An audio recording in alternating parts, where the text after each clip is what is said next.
Entro, a ver, por ejemplo, si se me paraliza la mitad del cuerpo, ¿dónde estaría esa lesión? ¿En qué parte del sistema nervioso? Me lo voy a encontrar. No, también. ¿Dónde estaría? La mitad del cuerpo. No muevo el brazo, no muevo la pierna derecha. ¿Dónde le doy? ¿Dónde? ¿Qué vía es la que mueve el cuerpo? Espino. Entonces, la vía piramidal, y el movimiento. ¿Y dónde se origina la vía piramidal?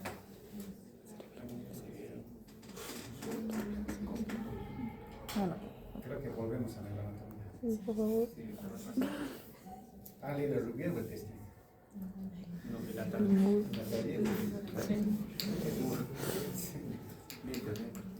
El rincón del vago. Entonces, eso, ¿no? Por ejemplo, eso tenemos que tener siempre, pues tenemos que repasar un poco de neuroanatomía, ¿no? Una lesión que me produzca una pérdida de fuerza en los miembros inferiores, ¿dónde se produciría? Solo miembros inferiores, ¿cómo se llama? Cuando se pierde fuerza en miembros inferiores.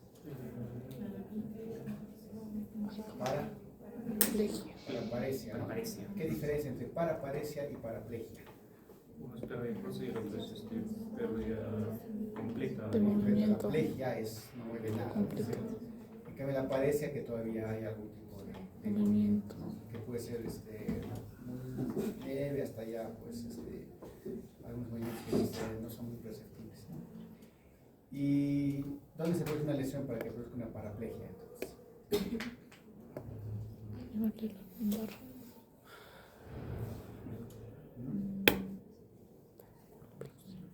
¿Quién lleva el movimiento de los miembros inferiores? ¿Por dónde va? Médula. La médula.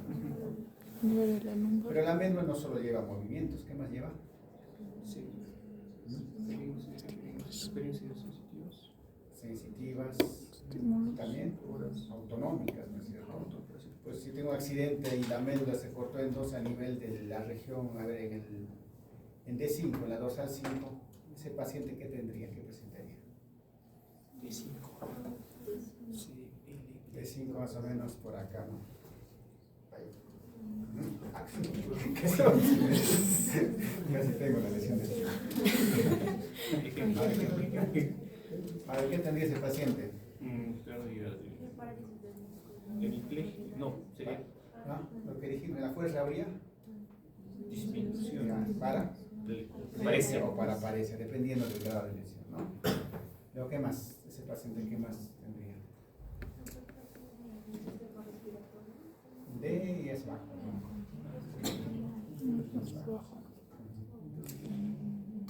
Además, el sistema respiratorio lleva el neumogástrico, ¿no?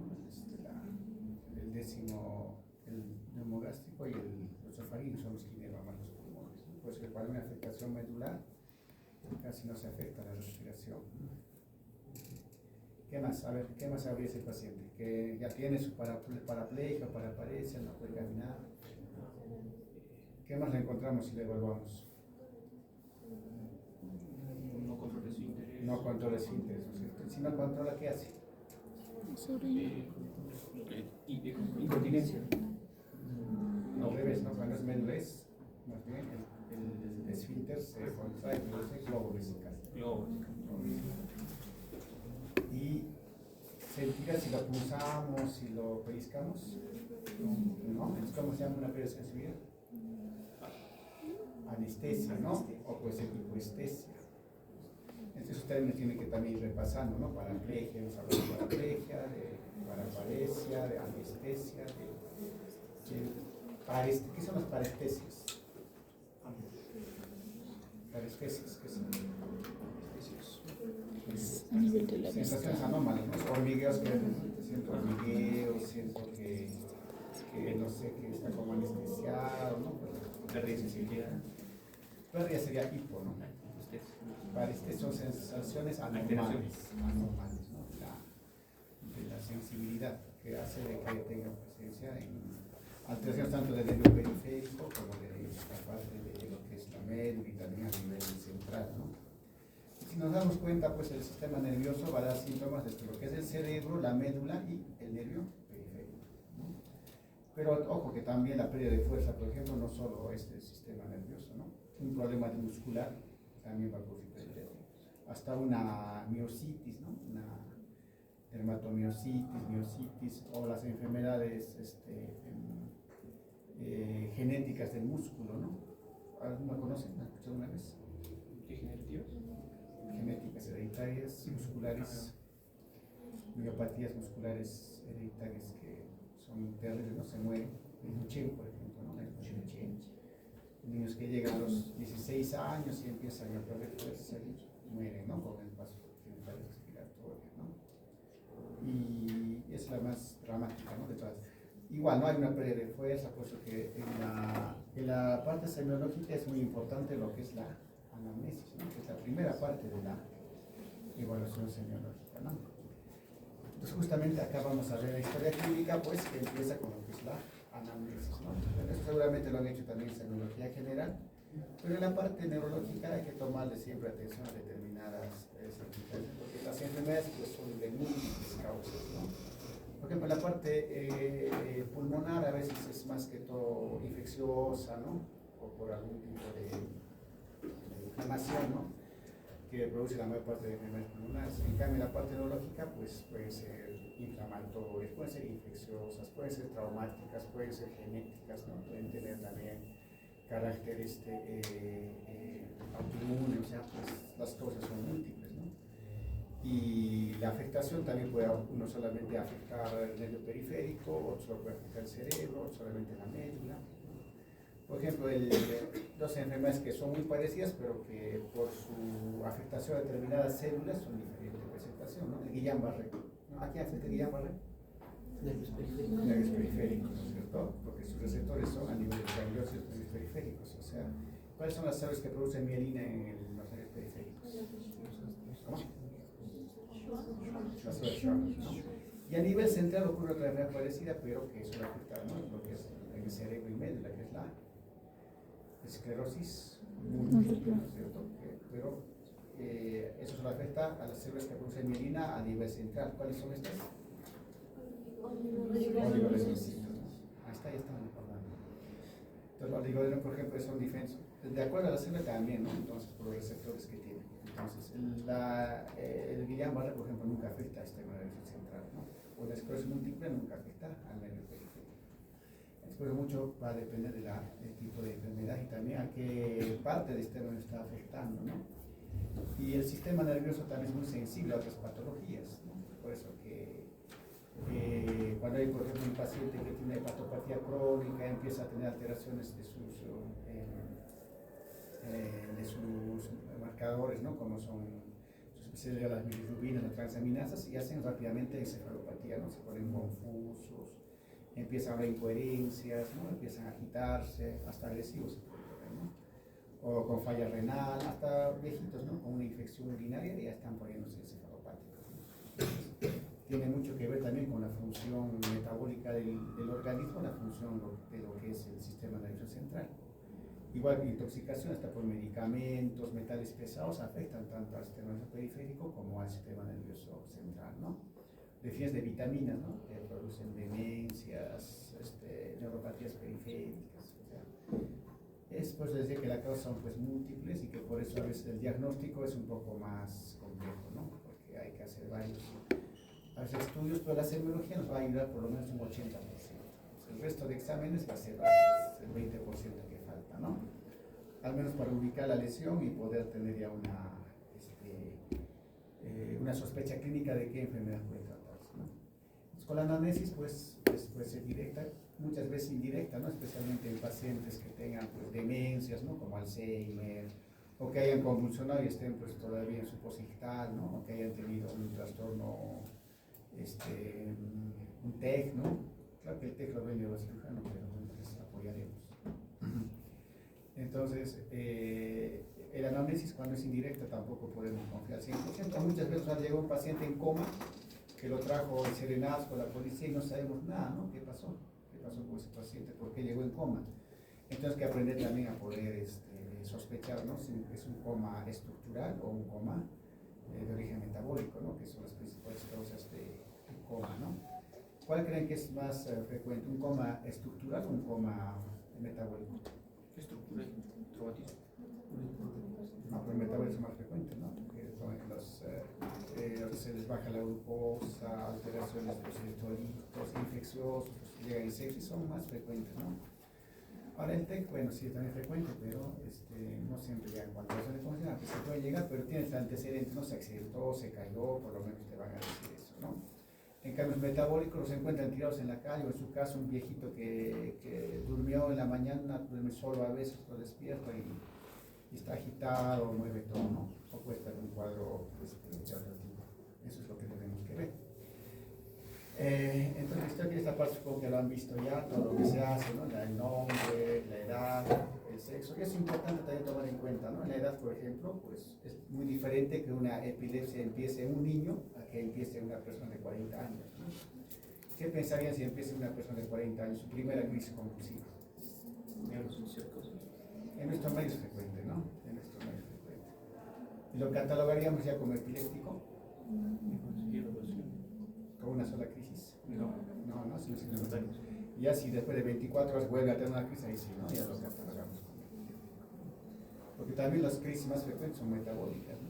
Incluso algunos medicamentos hacen convulsionar, drogas, en niños a veces se intoxican o hacen hipoxias, ¿no? Entonces, pues la anamnesis hay que detallarla mucho hasta de las convulsiones, ¿no? Que a veces te dicen, convulsiona, pero ya puede tener antecedente que tiene epilepsia, de que todos los medicamentos, todo eso tiene que ampliarse, ¿no? Todos los datos, ¿no? Que acá se pueden ver. La dominancia es importante en la parte neurológica. ¿Por qué? ¿Qué dominancias hay? Dominancia. Derecha, izquierda. Dominancia. Diestro y zurdo. El zurdo, ¿no? Porque, por ejemplo, los zurdos tienen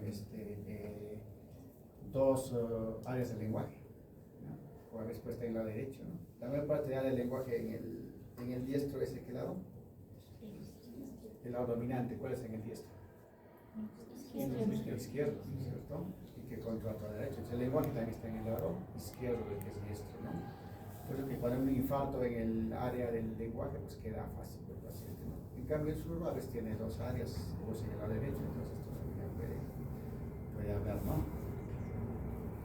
Entonces, siempre hay que preguntar, ¿no? Su dominación, no solo para el lenguaje, sino también para la clínica puede variar, ¿no? Eso es la parte de los datos del paciente, y desde acá sí empezamos a detallar básicamente la clínica y el tipo de enfermedad, ¿no? La forma de inicio, que es muy importante en neurología, el tiempo de enfermedad, ¿no? A ver, ¿qué patología nos sirve mucho saber cómo ha empezado en la parte neurológica? Que nos ayude incluso a tener ya un diagnóstico del 80%. Los problemas de DSB o ACV, ¿no es cierto? Que son de inicio agudo, ¿no? Esos pacientes que tienen, por ejemplo, una hemiplegia de un momento a otro, es pues, casi seguro que sea un DSB o isquémico o hemorrágico, ¿no? También se la puede determinar con algunas características en la evaluación. En cambio, un paciente te diga que está perdiendo la fuerza poco a poco en el lado derecho de su cuerpo, hace un mes todavía caminaba cojeando, pero ahora ya no puede levantar la pierna ni sus brazos, ¿qué piensa ahí? ¿En qué? ¿Cuántos años? Un viejito de 70 años. Ya dice, estoy hace ya un mes que estaba teniendo dificultad para caminar, ya no caminaba como antes, ya no bastó, pero ahora ni mi brazo lo puedo levantar y ya no puedo caminar. Poco a poco empezó a perder la fuerza. ¿Qué piensa ahí?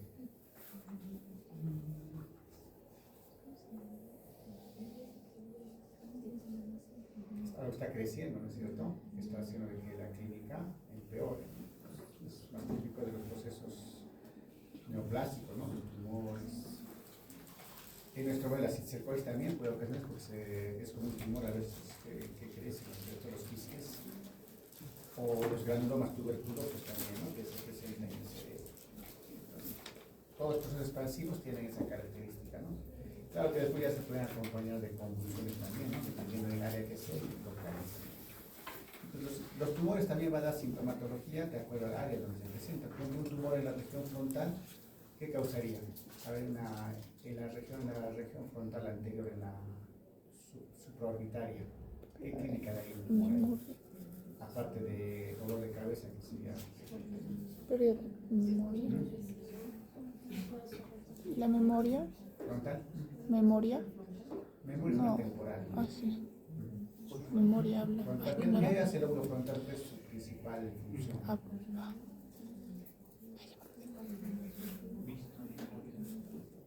También, ¿no? Pero nos ah, inhibe de hacer cosas, ¿cierto? Entonces, si la región frontal se daña, el paciente se desinhibe, se vuelve agresivo, cambia de conducta, ¿no? Empieza conducta. a tener conductas que no los tenía antes, se vuelve grosero, ¿no? ¿Han escuchado de Phineas Gage, un trabajador de las vías de tren, ¿no es cierto? En esta estación de tren, y de momento que Phineas creo que era evangélico, todos los días iba a rezar, su familia, y le mete una estaca por el, ¿no? Trabajando por el ojo, entra a la región frontal.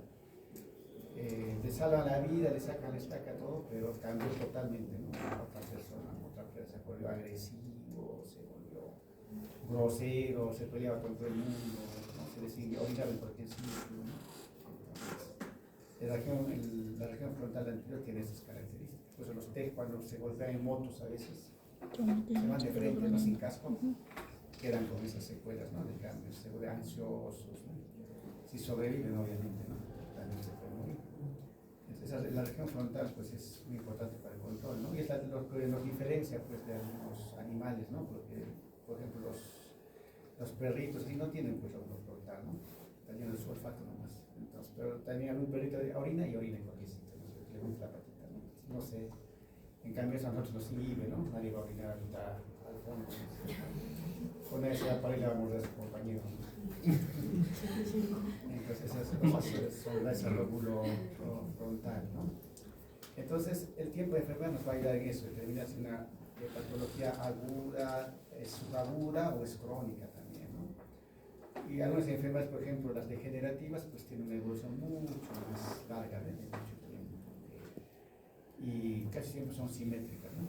¿Hay un típico ejemplo de enfermedad degenerativa? Alzheimer. ¿Otro? Parkinson también. ¿Otro?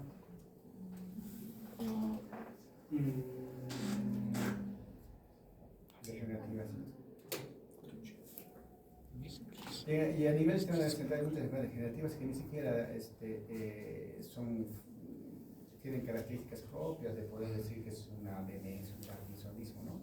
Hay atrofias de diferentes partes del sistema central, por ejemplo, una atrofia que es la olivopuntocerebelosa, ¿no? O sea, se atrofia la oliva, el puente donde está la protuberancia y el cerebelo, ¿no? Este es un paciente que si se atrofia el cerebelo, ¿qué clínica tendrá? Atáxico, ¿no? Atáxicos, camina con dificultad, si es la protuberancia habrá parálisis de nervios craneales, ¿no? También si es el olivo, la memoria también, ¿no? Alterada. Y como son núcleos que se relacionan con la dopamina, también hacen parkinsonismo, ¿no? Entonces, en el paciente, la clínica que más se ve es pues, la parkinsoniana, ¿no? Y puede aparecer un parkinsonismo. Entonces, pero le haces un estudio y hay una atrofia, ¿no? De esas diferentes partes. Y todas las enfermedades degenerativas no tienen ningún tipo de tratamiento creativo, ¿no? Por su funcionamiento.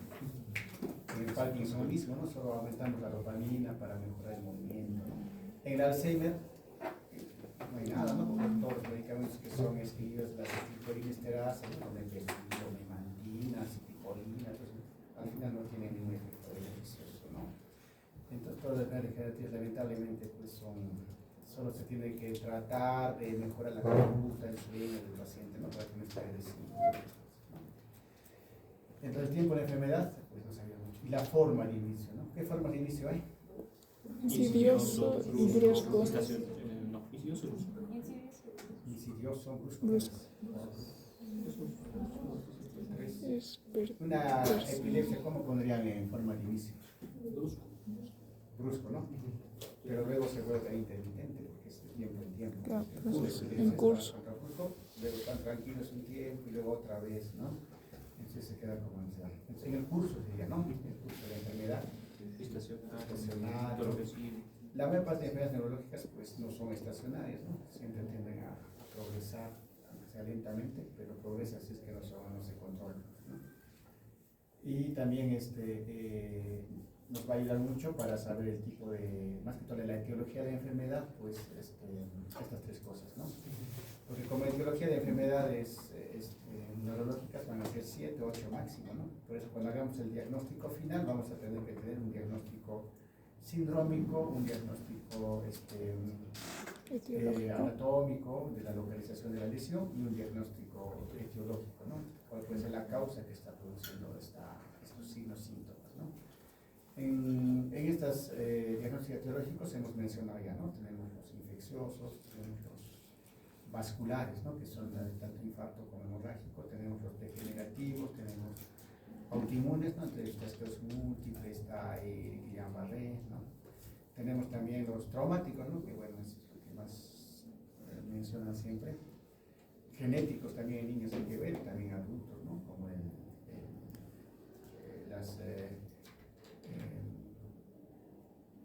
¿cómo llaman estos?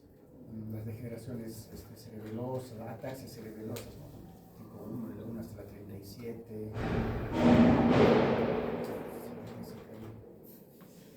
Luego tenemos también las enfermedades metabólicas, ¿no? Que van a producir más que todo cuadros, las alteraciones de la conducta rápidas. Luego tenemos también otra etiología, ¿cuál sería la neoplásica, ¿no? Tumoral, que puede ser primaria o secundaria por metástasis, ¿no es cierto? Son básicamente eso, ¿no? Los cuadros, las etiologías. Y con ver la anamnesis, la enfermedad todo el tiempo, la forma, el curso, podemos más o menos sospechar si una enfermedad, claro, dentro de una enfermedad, por ejemplo, vascular puede ser múltiple, ¿no? Pero ya tenemos la idea de que es vascular, por eso que ha sido tan rápido, ¿no? Entonces, lo primero que vamos a preguntar siempre al paciente son los signos y síntomas principales, ¿no? Especialmente los síntomas, ¿no? Entonces, para ver una consulta, ¿a qué pacientes enviarían a neurología? Ahora están trabajando en su posta ahí en el BRAE y según paciente, ¿quiénes derivarían a neurología? Epilépticos. ¿Ya? ¿Pero qué síntoma tendría el epiléptico? Movimientos tónico-clónicos. ¿Qué más? Con pérdida de conciencia. ¿Qué más? ¿Qué más? ¿Siempre son las únicas clases de epilepsias que hay?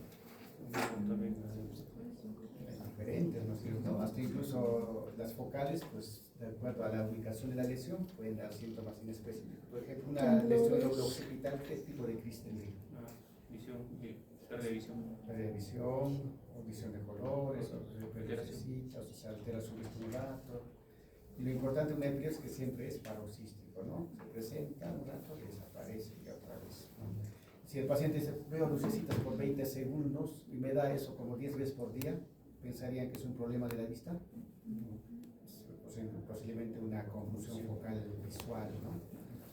Si un paciente me dice, en el día como 5 veces se me adormece la mano, me lleva un minuto y luego desaparece, Como el mismo episodio. Claro, el mismo episodio. Claro. 5 veces al día. 5 veces al día. También crisis focales, ¿no? ¿Y dónde está la lesión para dar ese tipo de crisis? En el plexo.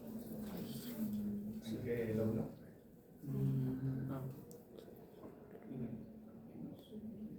¿Cuál es el lóbulo que controla la sensibilidad?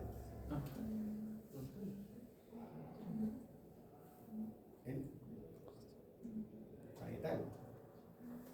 El lóbulo Vamos parietal. a ver. Tengo un cisticerco de la región parietal izquierda, pues podría tener ese tipo de crisis en el hemicuerpo derecho, ¿no?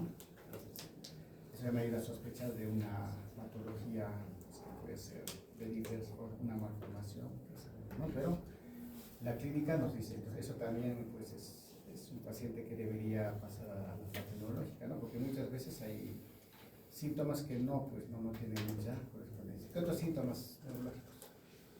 Convulsiones hemos dicho acá, pero las convulsiones son de diferentes formas, ¿no? Uno puede pensar que cuando decimos convulsión solamente es movimiento, ¿no? No es solo movimiento. Focal, hasta los déjà vu son tipos de crisis convulsivas, ¿no? ¿Verdad que es un déjà vu, no? Lo que yo lo ya he visto, ¿no es cierto? Esta sensación ya lo he visto realmente. Esas sensaciones que se hacen frecuentes, bueno, puede pasar 1 o 2 al año, ¿no? Yo creo que la mayoría lo ha tenido, ¿no es cierto? Pero cuando es frecuente ya 3, 4, 5 veces por día, ya no está hablando de unas crisis temporales profundas, ¿no? Entonces, esos déjà vus, no se asuste, son normales cuando son. No son tóxicos. No son. En cambio, cuando son muy frecuentes, o en la noche, ¿no? También estamos por dormir y empiezas a ver déjà vus, eso ya son crisis, ¿no? Otras crisis, las miocrónicas también, ¿no es cierto? Están los pacientes, ¿no? Con sobresalto. Normalmente también están sintiendo cuando están por dormirse, el cuerpo salta. También es normal, ¿no? Pero cuando ya en la noche están saltando, pues sería crisis convulsivas, ¿no? Entonces estas crisis no siempre van a catalogarlos como movimiento, ¿no? Hay diferentes tipos, ¿no?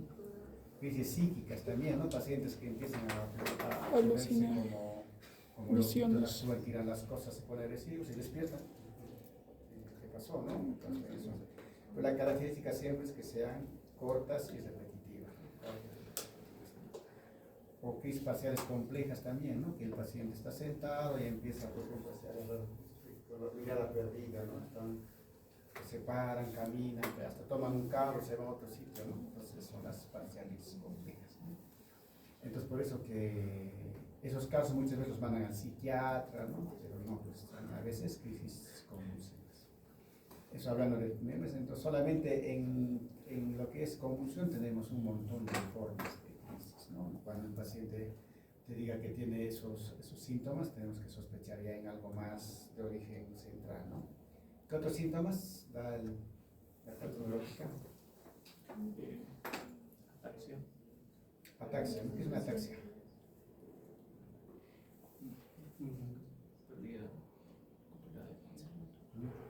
Marcha inestable, ¿no? Marcha con los pies extraviados, como marcha de borracho, Interacciones. que van a tener día en la noche. No todo con las piernas y empieza, ¿no? Pero el atáxico tiene también no solamente. ¿Y dónde está la lesión para que da ataxia? En el nivel cerebelo. ¿Solo cerebro? No. ¿Qué más? Es motorismo. El labio. Cerebelo ahí. Y cordón posterior de médula, ¿no? ¿Por qué el cordón posterior de médula da ataxia? Por el equilibrio. Motora, No, perdón. Pirámide. sensitiva. Sensitiva. Y la sensibilidad profunda, ¿no? Lo que es la El presión, equilibrio. la vibración, ¿no? Y la posición. El equilibrio. Entonces, si el paciente camina sin posición, sin vibración, entonces va a caminar, ¿no? Tratando de tocar el piso con fuerza y darse cuenta que está pisando. Y siempre con los ojos abiertos mirando, ¿no? Porque si cierra los ojos se va a caer, ¿no? Entonces, es una ataxia de tipo medular, ¿no? En cambio, el cerebeloso, pues sí camina, pero si cierra los ojos no se va a caer todavía, ¿no? Claro que se va a desequilibrar y va a tener otros síntomas como simetría, ¿no? Ya no va a tener para calcular las distancias, ¿no? Hasta con una cuchara de aspa se coma y no va a dar la vuelta, ¿no? Se ve por todo lado el cerebeloso.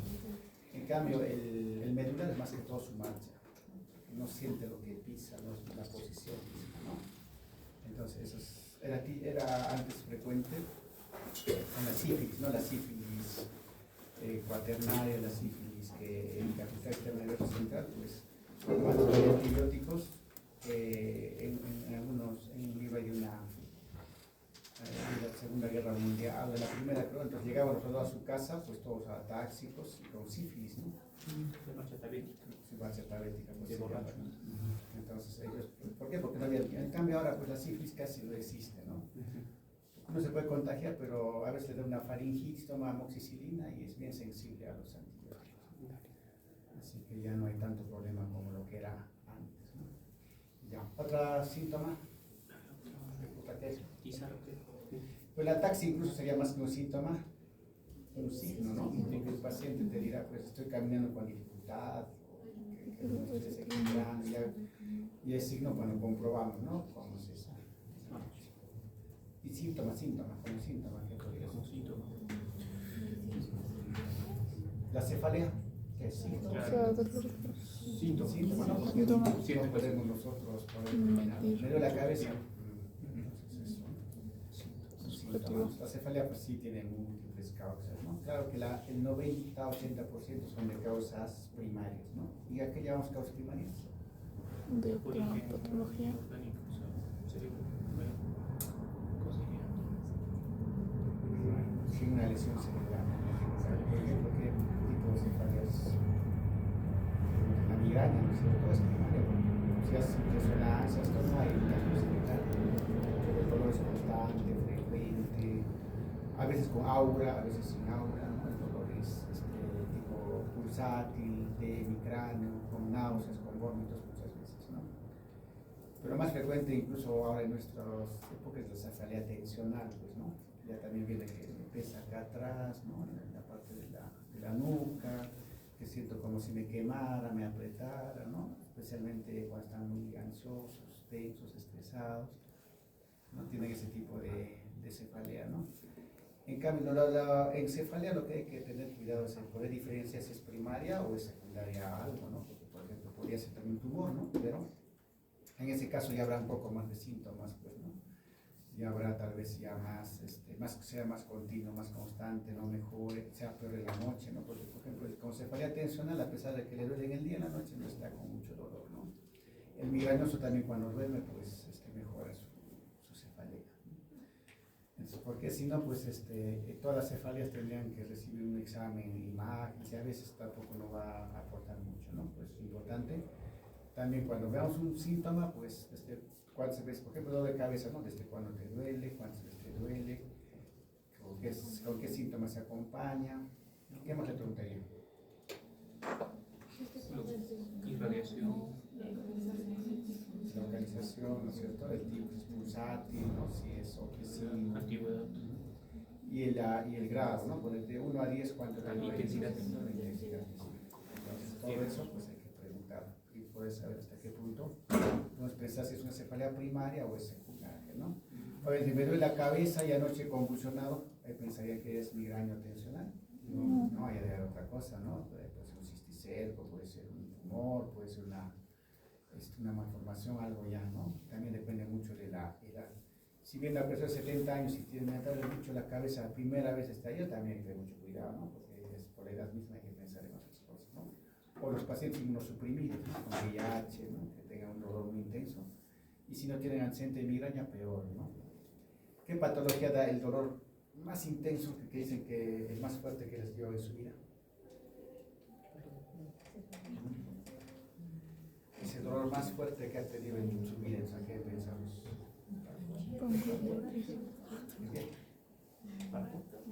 Infarto no, No, el parto. no, en la cabeza. Ah, ya. A ver. Duele el parto. No, de dolores. Neuralgia, sí, hay otra más intensa, ¿no? A nivel de la A nivel así de un momento a otro que aparece. Ese dolor nunca lo he sentido. Es como en todos los libros, ¿no? Describen la hemorragia subaracnoidea, ¿no? ¿Y qué produce una hemorragia subaracnoidea? Vómitos. No, ¿qué es la causa? Ah, ¿Por qué se produce una hemorragia? traumatismo. No, subaracnoidea. Principal es por vascular, hipertensión. El aneurisma, ¿no? El aneurisma roto. El aneurisma roto produce hemorragia subaracnoidea, y el cual produce pues ese dolor tan intenso. Acá cualquiera podemos tener un aneurisma, ¿no? Porque muchas veces no da síntomas hasta que se rompe, ¿no? Cuando se rompe, sí, pues es el dolor más intenso, porque queda en coma, no te acuerdas el tamaño del sangrado mismo, ¿no? Entonces, en cefalea pues tenemos que ver todas esas cosas, ¿no? Como empieza, cuando vayamos viendo cada tema vamos a ampliar, ¿no? Pero ahora es una idea que estos síntomas pues tenemos que, por ejemplo, de un aneurisma roto, una hemorragia subaracnoidea, también el inicio agudo, porque sigue siendo vascular, ¿no? Sigue siendo vascular, entonces el inicio es agudo, el inicio pues puede el paciente estar caminando y tener una hemorragia, estar jugando, no pasa cuando están jugando fútbol incluso, ¿no? Se desmayan y se mueren, ¿no? Y eso es una hemorragia no ideas, ¿no? Porque no todo el mundo se va a hacer una angioresonancia, una angiografía para ver si tiene un aneurisma, ¿no? Y peor si no tiene clínica. Lamentablemente no da clínica mucho, pero no da dolor de cabeza, un aneurisma de clínica, no va a dar casi.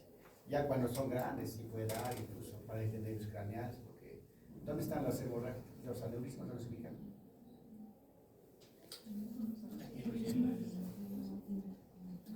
La mayor parte de dónde se ubican. En las arterias del polígono de Willis. Si hablas por el Willis, ¿con qué se relaciona el polígono de Willis? No hay ¿con qué se relaciona el polígono de Willis? ¿Con qué otras estructuras? Con las yugulares y con las con las sí me acuerdo, carótidas. Con los nervios craneales, ¿no? Especialmente está pasando. No, claro, también está ahí las vertebrales. El sexto. ¿Qué pasa si un aneurisma toca el tercero? En su recorrido del tercero, el aneurisma que tocó nada más, ¿qué va a presentar el paciente? Tosis, ¿qué más? Dilatación pupilar, ¿no? Y parálisis del movimiento del lado afectado, ¿no es cierto? El paciente no va a poder ver y hacia abajo tampoco, ¿no? El tercero se paraliza. Cuando hay eso, pues cuando vemos un caso así, tenemos que pensar siempre en aneurisma, ¿no? Entonces es una urgencia, porque quiere decir que ese aneurisma ya está grande y posiblemente se va a romper cualquier rato, ¿no? Pues que aparezca con tosis y con anisocoria, ¿no? Con la dilatación pupilar del lado, la amigasis del lado que está con tosis, hay que tener mucho cuidado. Pues se vaya un proceso expansivo, algo está comprimiendo recientemente, ¿no? Los otros síntomas también son los que dan los nervios craneales, ¿no es cierto? Parálisis faciales, cualquier de ¿cuántos nervios craneales son? 12. 12, ¿no es cierto? Entonces cada uno da su sintomatología específica, pues, ¿no? Desde el primer olfatorio, ¿no? Olfatorio, óptico, el segundo oculomotor, puede tener alteraciones visuales, ¿no? óptico. Pérdida de la vista visual o pérdida también de los campos visuales. Si es campo visual es más fijo que sea de este nervioso, ¿no? Porque si una pérdida de la visión puede ser también que sea solo por catarata, por la parte de córnea, ¿no? O sea, todavía no está explícito de que es de este nervio. En cambio, si es una emanopsia, eso es explicarlo ya de nervio o de recorrido de la vía óptica, ¿no? Y así las oculomotores tercero, cuarto y sexto van a dar pues para el de los músculos que inervan, ¿no? Por ejemplo, el sexto, ¿qué nervio inerva? Digo, ¿qué músculo inerva el sexto nervio? La abducción es el puente ¿Lateral? no.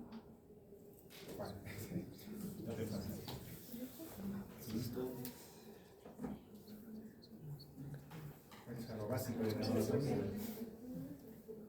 Los mandamos a cuarto semestre, pero no. El ¿Y cuánto tiempo puente, hacen el primer anatomía siquiera? ¿Un mes? ¿2 meses? un aporte.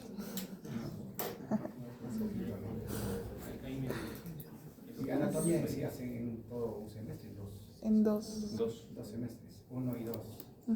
Y el anatomía está en el 2 y es 1. Sí, En el 2, en un aporte. ahí me enseñó el doctor Sumerente todavía. Ah, eso seguramente te había enseñado. Sí. Antes de la pandemia. Sí. Solo por eso vamos a preguntar. Las comunicaciones. Eso, ¿no? Entonces, pues les digo que tiene que haber siempre un conocimiento de la anatomía para saber esos síntomas que el paciente está presentando, ¿no? Si no, no vamos a tener idea porque el paciente tiene tosis, porque el paciente tiene midriasis, porque el paciente tiene miosis, ¿no? Porque está relacionado todo con la ubicación de algún tipo de lesión que puede haber, ¿no? Y eso que queremos es encontrar ubicación, porque ya la patología en sí nos ayudará a las imágenes, ¿no? Por ejemplo, un aneurisma no lo vamos a poder determinar sin tener una semiología. Otro síntoma, a ver, importante son las pérdidas de fuerza, también, ¿no es cierto? Que como les mencioné, no siempre son neurológicas, pero la mayor parte sí, ¿no? Y peor si son focalizadas. Focalizadas significa que es un lado, básicamente, ¿no es cierto? Por ejemplo, una hemiparesia, las monoparesias también, ¿no? Que pueden ser más periféricas. Las paraplegias, o las alteraciones de las 4 extremidades como pérdida de fuerza también, ¿no es cierto? alteraciones sensitivas también, ¿no? De trastornos del nervio periférico o de trastornos centrales también, ¿no? Hablando del nervio periférico, pues también puede tener las polineuropatías, hay mucha clínica, ¿no? Como son parestesias, hipoestesias, alodinias, ¿no? ¿Y la alodinia qué? ¿Qué es una alodinia?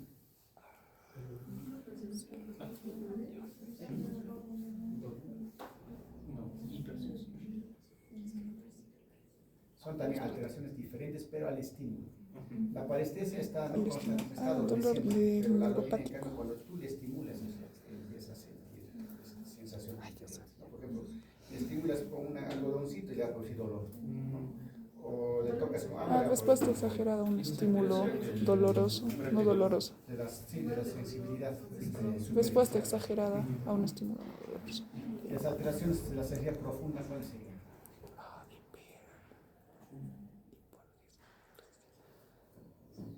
¿Por dónde hemos dicho que va la energía profunda en la médula?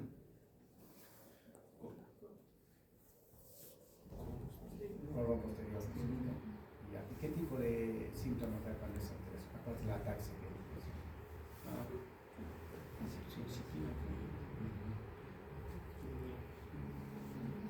pues experiencia no solamente la sensación ¿no? del tacto, no solamente el tacto, ¿no? En la ciencia está el dolor, tacto y temperatura, que son sensibilidades superficiales, ¿no? ¿Y por dónde van en la médula? ¿Por qué vías?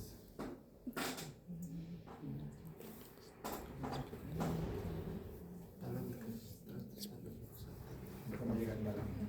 Es por espino, ahí por el cordón asa. Por ejemplo, de mi dedo, Núcleo. ¿cómo llega hasta el tálamo? Por ejemplo, mi pincho ahorita, ese dolor, ¿cómo va a llegar hasta mi cerebro? ¿Cuántas neuronas tiene la vía sensitiva? El axón sube el cordón a la médula por el cordón posterior, las espinotala. Espinotala.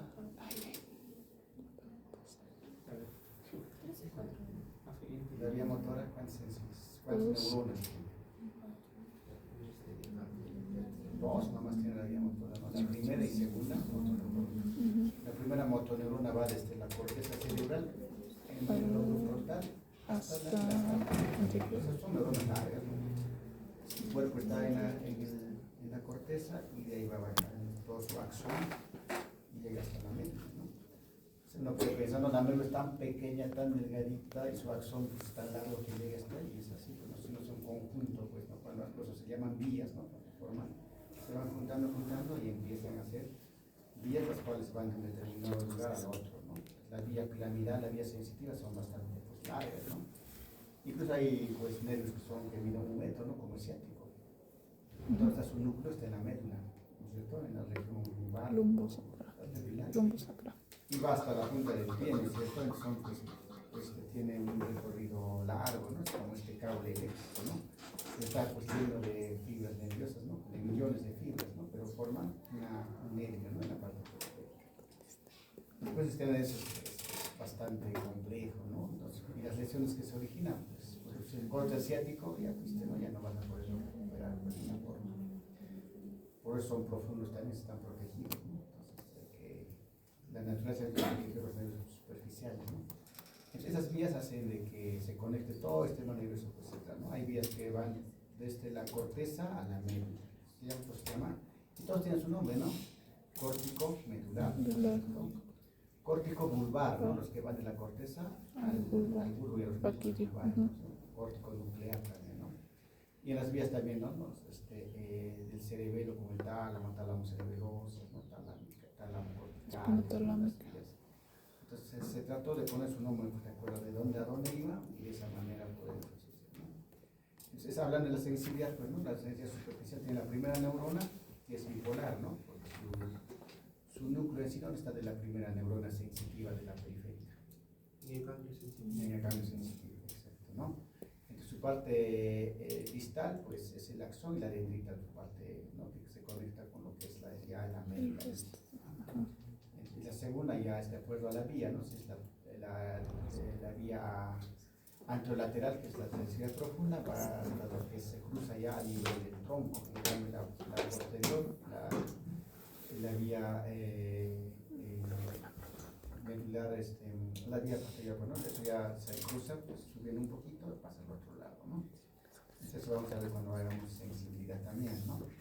Eso es lo que quiero que ustedes también lean, repasen, pues las guías, ¿no? Que es neuroanatomía básica también eso, ¿no? De dónde a dónde van. Ahora hay patología de primera motoneurona y de segunda motoneurona también. Hay enfermedades que solo afectan a la segunda motoneurona, ¿no? Como, a ver qué ejemplo de una enfermedad típica que afecta solo a la segunda motoneurona.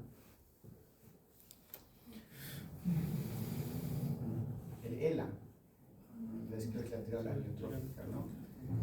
Bueno, la causa no se sabe, pero se destruye, ¿no? Esas motorizaciones que el paciente con ELA, ¿cómo termina? Pues, parálisis cuadriplégica, unas atrofias musculares severas, ¿no? Y la clínica también va a depender mucho de qué afectación está dada, ¿no? Cuando vemos la vía piramidal vamos a ver que es diferente la afectación de la primera neurona que de la segunda, ¿no? La segunda es más que todo, pues nos va a dar hiporreflexia, hipotonía, ¿no? En cambio la primera nos va a dar lo que es hipertonía, nos va a dar hiperreflexia, ciclo de Babinski, ¿no? Porque está pues desinhibida la vía piramidal, ¿no? Una lesión de curva al lugar de lesión. Y los signos, pues, es encontrar, ¿no? Todas las manifestaciones que hemos visto en lo que es la evaluación clínica, ¿no? Eso justamente lo que vamos a hacer en semiología es tener un orden en la evaluación clínica, ¿no es cierto? Porque a veces quieren ver, pues primero veo que veo y se desordena y ya no saben cómo empezar. Entonces, la evaluación neurológica tiene que tener un orden, no estricto, pero el que mejor se acomode cada uno, pero tiene que tener. Bueno, primero la voy a evaluar vía piramidal, nervios craneales, o voy a ver lo que es sensibilidad, luego veré lo que es los síntomas cerebelosos, o sea, tengo que hacerlo todo, pues aprender a hacerlo rápido, porque un paciente que le haga una evaluación clínica no te va a colaborar por lo menos, ¿no? Porque en ciertas patologías o, por ejemplo, en la evaluación sensitiva, necesitamos que el paciente nos colabore porque es subjetivo lo que nos va a decir, ¿no? ¿Te duele? Sí, este lo hace menos que el otro comparativamente, y depende de lo que él nos diga, ¿no? Porque si está aburrido nos va a colaborar, ¿no? El relato de la enfermedad, por eso acá es un poquito largo, porque tenemos que tratar de ampliar al máximo, ¿no? Los signos y los síntomas que el paciente nos refiera, ¿no? Desde el inicio, incluso hay patologías que son pues de mucho tiempo, ¿no? Que tratar de encontrar la relación en el tiempo y también qué ha sucedido en los años, ¿no? con la enfermedad que tiene. Es por eso que es bastante, hasta una epilepsia, ¿no? Cuando empezó a convulsionar, todo nos va a dar, más que todo ayuda para poder tener un buen diagnóstico y luego de eso pues un buen tratamiento, ¿no? Lo que se quiere es eso, ¿no? Que el paciente llegue a tener un tratamiento adecuado, ¿no? Bueno, esta es la parte de neurología, digo, de semiología general también, ¿no? Lo que preguntan siempre, los antecedentes. Enfermedades neurológicas también, ¿no? Hay muchas enfermedades obviamente genéticas, hereditarias también, ¿no? Y gran parte de enfermedades genéticas tienen alteraciones en el sistema nervioso central, ¿no? Hasta muchos como síndrome de Down mismo, ¿no? Y afecta al organismo, pero a nivel sistema nervioso central, la afectación mental, a veces puede haber epilepsias, ¿no? Y hay enfermedades que aparecen también después, ¿no? Genéticas que pueden hacer niveles normales y luego ya aparecen los síntomas con el tiempo, ¿no? Hasta los problemas musculares congénitos, ¿no? El más grave es el Wernicke-Hoffmann. El Wernicke-Hoffmann tipo 1, que el niño nace y pues vive 2, 3 días, ¿no? Porque sus músculos nunca llegan a tener fuerza, ¿no?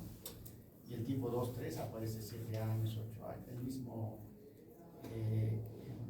mismo Duchenne, ¿no? Aparece a los 3, 4 años de edad, ¿no? Entonces, son enfermedades que tienen, pero a veces tienen origen hereditario, genético.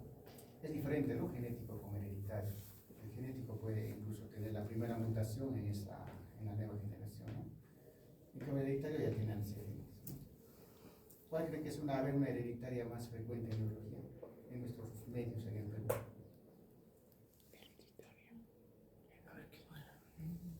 ¿El Down es genético o hereditario? Genético.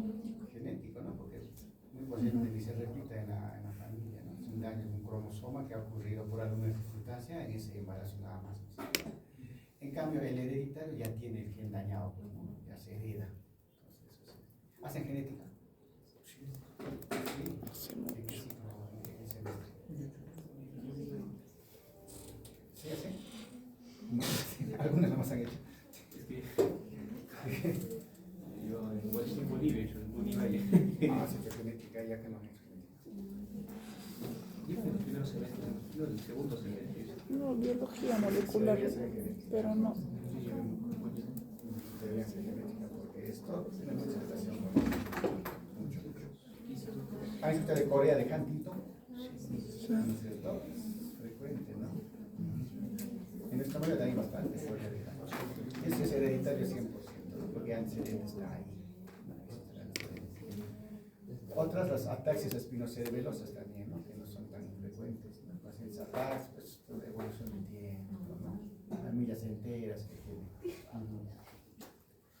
Después siempre también preguntarnos en enfermedades de ese tipo, por ejemplo, cuando es un Duchenne, ¿quién hereda? ¿Dónde está el Duchenne, el gen dañado? ¿A qué cromosoma?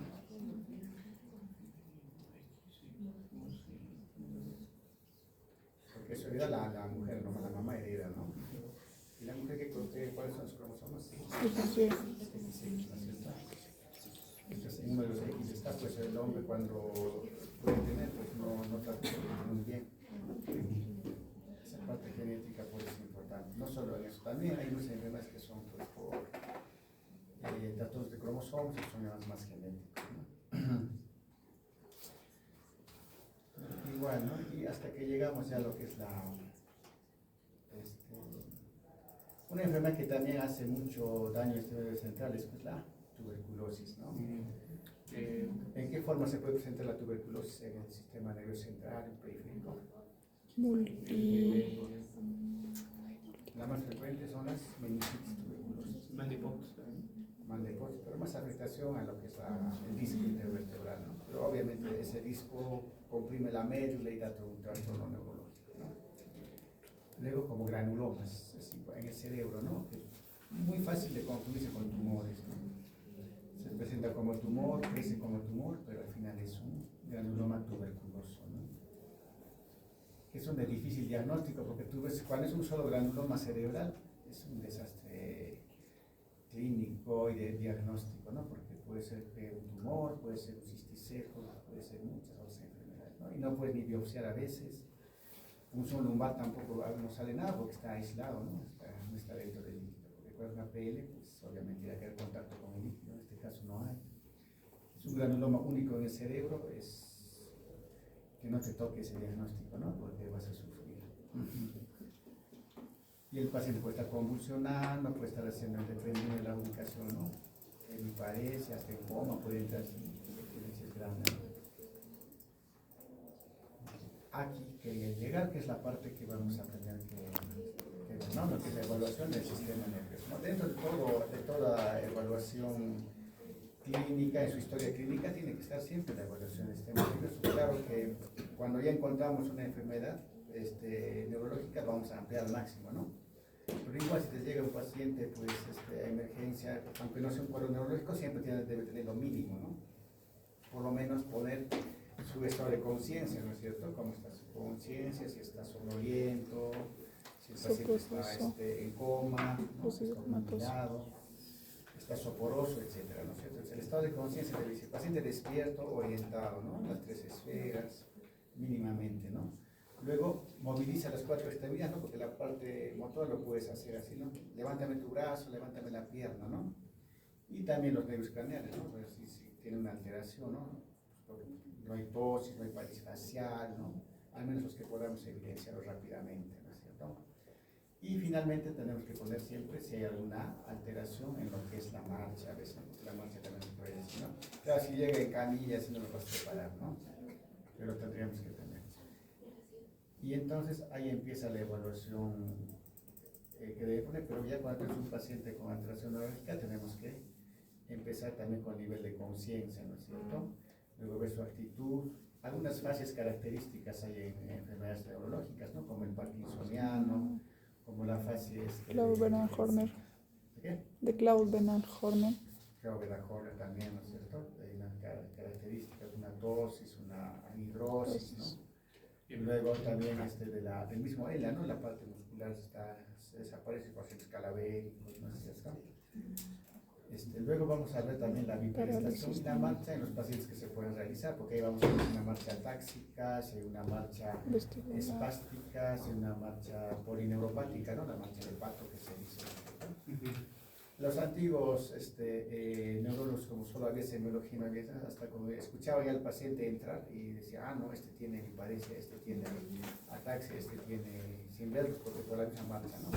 El hemipléjico, por ejemplo, como marcha, es un paso fuerte y el otro no se siente. Se escucha un paso y el otro avanza. ¿No? En cambio, el polineuropático por estar rodeado.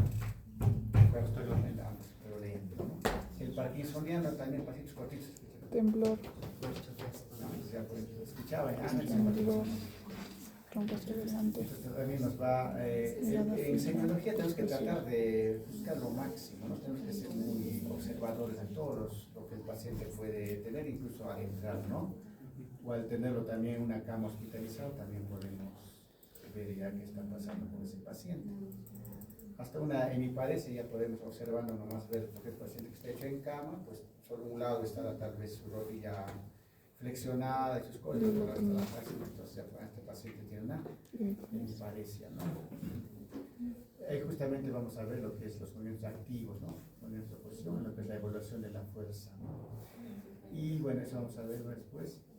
Siempre hay que hacer un gráfico y van a leer lo que es la clasificación de la fuerza muscular, ¿ya? La de Daniels es la que más se utiliza, ¿no? La fuerza que va de 1 a 5, ¿no? Eso van a estar leyendo también. En lo que es motora también hay que evaluar lo que es el tono muscular, la motricidad pasiva, la atrofia, ¿no? El trofisma. ¿Qué produce mayor atrofia muscular? ¿Una lesión de primera o segunda neurona?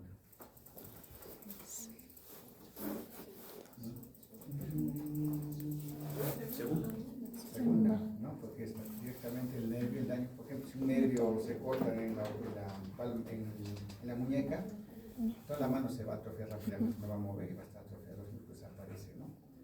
En cambio, la lesión de primera produce atrofia, pero por desuso. ¿Qué quiere decir? Por falta de movimiento, ¿no? Por ejemplo, un paciente que hace un infarto cerebral y queda con hemiparesia, si le siguen haciendo terapia, pues evitamos que se atrofie mucho. Pero si el daño fue en el nervio periférico, pues la atrofia va a ser inminente, ¿no? ¿Ya? Después vamos a ver lo que es la sensibilidad superficial y profunda, ¿no? La profunda justamente acá están viendo, ¿no? Lo que es la parestesia. La parestesia es básicamente lo que es la presión, la ubicación, la vibración, ¿no? Lo que hay que evaluar en estos casos.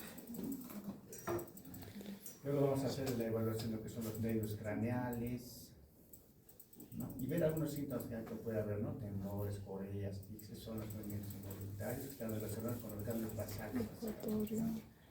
Y ahí vienen los nervios craneales que sí, vamos a hacerlos uno por uno, ¿no? Cómo se evalúa. Y también va a depender mucho de la clínica que el paciente nos manifieste, ¿no? De los síntomas. Por ejemplo, un paciente que no tenga un síntoma, pues, del olfato, pues tampoco le voy a estar haciendo a todos, ¿no? Que huela té, café y otras cosas, ¿no? No tengo que andar con eso. Pues si te dice está oliendo poco, ahí sí habría que hacer, ¿no? En conclusión, lo que queremos llegar, como les dije, a los diagnósticos sindrómicos, diagnóstico topográfico y el diagnóstico etiológico. Incluso con la anamnesis ya podemos tener un diagnóstico etiológico, ¿no? Como les decía, que puede ser de los 8 que hemos dicho, ¿no es cierto? Entonces, paciente que ha tenido una evolución rápida, muy aguda, puede pensar en un problema vascular, ¿no? Es una evaluación lenta, tumoral, degenerativo, el antecedente mismo, ¿no? Traumático. Entonces, el diagnóstico etiológico ya podemos sospecharlo por la anamnesis. En cambio, el diagnóstico sindrómico tenemos que ver por lo que vamos a encontrar tanto en el examen físico como también en la historia clínica. Por ejemplo, ese paciente que tiene un cuadro agudo de pérdida de fuerza en mi cuerpo derecho, ¿qué síndrome tendría?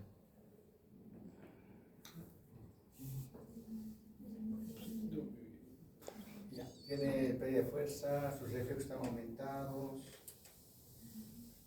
su tono muscular incrementado y tiene signo de Babinski en el lado derecho. ¿Qué síndrome sería ese? básicamente? ¿En qué tracto? Piramidal, ¿es el síndrome? Piramidal, ¿no? Un paciente que tiene, a ver, cefalea, náuseas, vómitos y vómitos explosivos, ¿qué síndrome sería?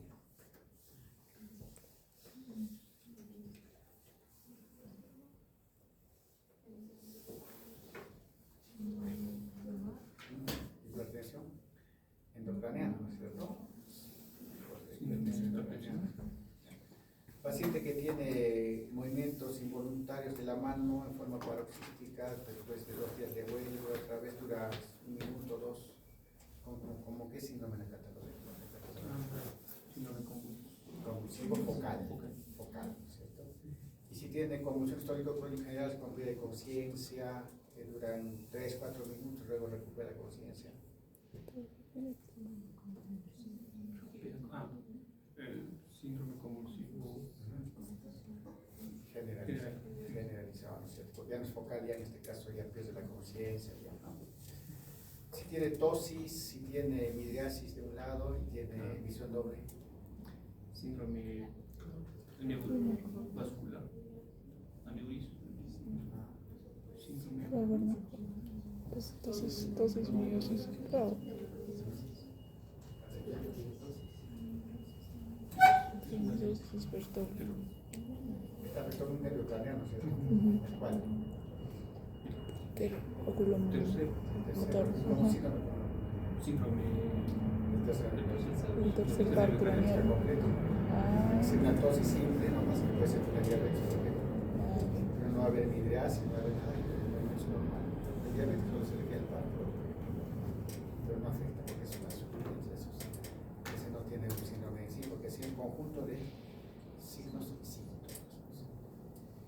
Ya, ese es el diagnóstico sinómico y pues normalmente el Alzheimer puede estar como un síndrome de demencia, ¿no? Un síndrome parkinsoniano, porque también es diferente un síndrome parkinsoniano que una enfermedad de Parkinson, ¿no?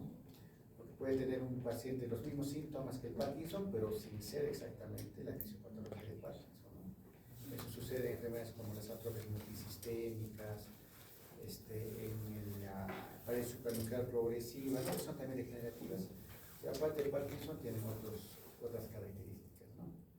O incluso en las infecciones por priones, ¿no? En el Creutzfeldt-Jacobs, por ejemplo, también empiezan como síndromes parkinsonianos muchas veces, ¿no? Y en nuestro medio hay, ¿no? Hay Creutzfeldt-Jacobs, hay todas las enfermedades habidas y por haber, ¿no? El diagnóstico topográfico, que sí es muy importante, que nos ayuda a poder llegar al lugar donde puede estar la lesión, ¿no? Y se dan cuenta, por ejemplo, ese paciente que tiene tosis, que tiene midriasis y que tiene visión doble, ¿dónde estaría su lesión? ¿Dónde buscaría su lesión? polígono Ya, pero tan solo ahí. no. Recorrido del tercer fractal. Todo el recorrido. ¿Y por dónde pasa el tercer medio? A ver. Hay una zona terrible donde es un error de la creación. en el bulbar. Seno cavernoso. Por dentro del seno cavernoso están pasando nervios craneales, está pasando la arteria carótida, ¿no? Y está lleno de sangre, ¿no? ¿Hay algún problema? Por eso digo que es un error, porque a veces hasta las infecciones en la cara, una lesión puede producir un trombo ahí, ¿no? Y pues todo un cuadro de una trombosis venosa, ¿no? Ese nivel es terrible, ¿no? Entonces el recorrido también va pues por el polígono y hasta su núcleo, ¿no? Que está a nivel del tercero. ¿Dónde está su núcleo? El núcleo del tercer medio, ¿dónde está?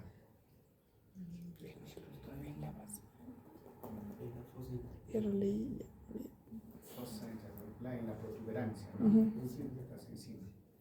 Entonces ahí está bien. Y si se produce una lesión ahí también va a dar un síntoma. Igual que del séptimo, ¿no es cierto? El facial. Puede haber parálisis facial central o parálisis facial Periférica. también, ¿no? ¿Y dónde está la lesión, por ejemplo, una parálisis facial central? En el mismo lado. ¿Dónde?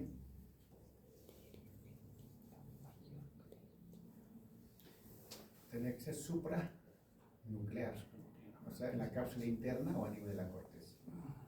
Porque ya cuando es en el núcleo mismo del séptimo, la pared facial va a ser periférica. Va a ser ya periférica. Pero la causa más frecuente de pared facial, ¿cuál es? Común, frecuente, de Bell, la pared de Bell. Hay afectación. Pero la pared de Bell es periférica, ¿no? Es una inflamación autoinmune, ¿no? Idiopática, ¿no? Del nervio facial, que bueno, no tiene, y la afectación es más que la central, ¿no? Porque la central solo afecta del ojo para abajo, ¿no? En cambio la periférica Es la frente, toda la mitad de la cara. es más dramática, es la periférica, Periférica. ¿no? Pero más grave viene a ser la central, ¿no? Porque puede haber una hemorragia, puede haber un infarto, un tumor, algo que está produciendo esa parálisis, ¿no? En caso de un paciente que tenga una paraplegia con un nivel sensitivo a nivel ombligo, o sea que del ombligo para abajo ya no es un nivel sensitivo, ¿no? Que del ombligo para abajo ya siente menos, no siente nada. ¿Dónde está la lesión? Medular. ¿A qué nivel de médula? Lumbar. Ombligo, ¿qué nivel Lumbar. es? De 10, ¿no? Exacto, ¿no? Entonces, eso es el diagnóstico topográfico, ¿no? Entonces, todo lo que encontramos en signos y síntomas tenemos que tratar de pasarlo como un diagnóstico, porque el síndrome también nos va a servir, ¿no? Para poder determinar que si esos signos y síntomas tienen relación con la parte afectada que nos está indicando esta clínica, ¿no? Pero hay algunas enfermedades que son un poco más complicadas, ¿no? Que es difícil encontrar su topografía o su síndrome, por ejemplo, la esclerosis múltiple. ¿Por qué? Porque aparecen focos múltiples de daño, ¿no? Puede ser uno, por ejemplo, en la cápsula interna que va a dar una disparesia, el otro puede estar en el nervio óptico que te va a dar una alteración visual, el otro puede estar a nivel cervical, ¿no? Que puede ser entonces una cuadriplegia, el paciente puede tener todos los síntomas juntos, ¿no? O solo uno. Entonces, en este caso, pues si vemos diferentes focos de clínica, tenemos que pensar, pues enfermedades se presentan así en forma parchada, ¿no? Uno de ellos es la esclerosis múltiple, ¿no?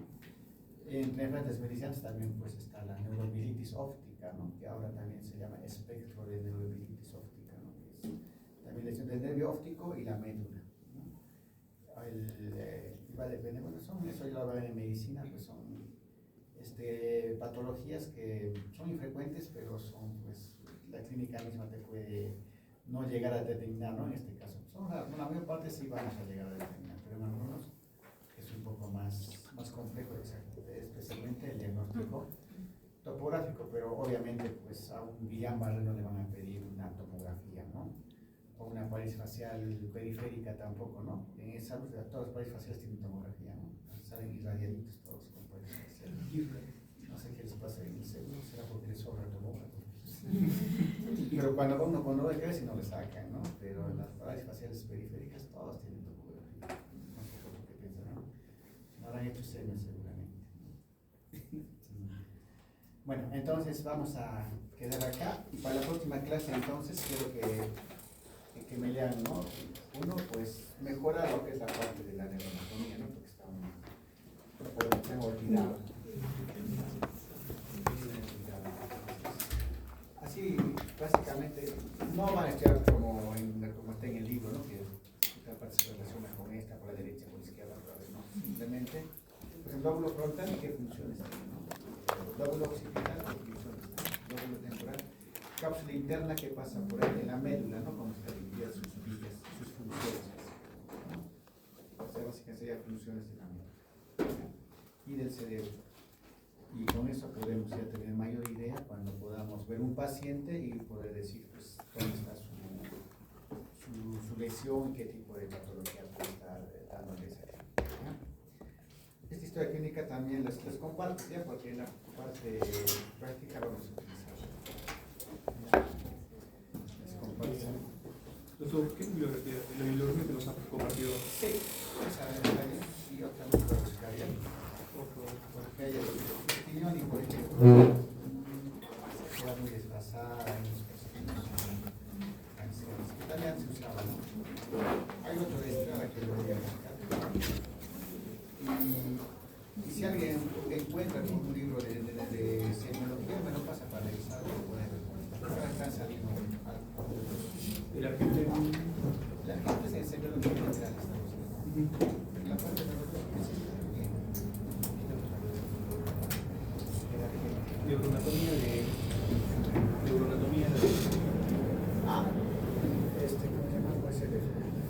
Snell. Es que la requiere. El Snell. Este más es un Sí. clínica más. Sí.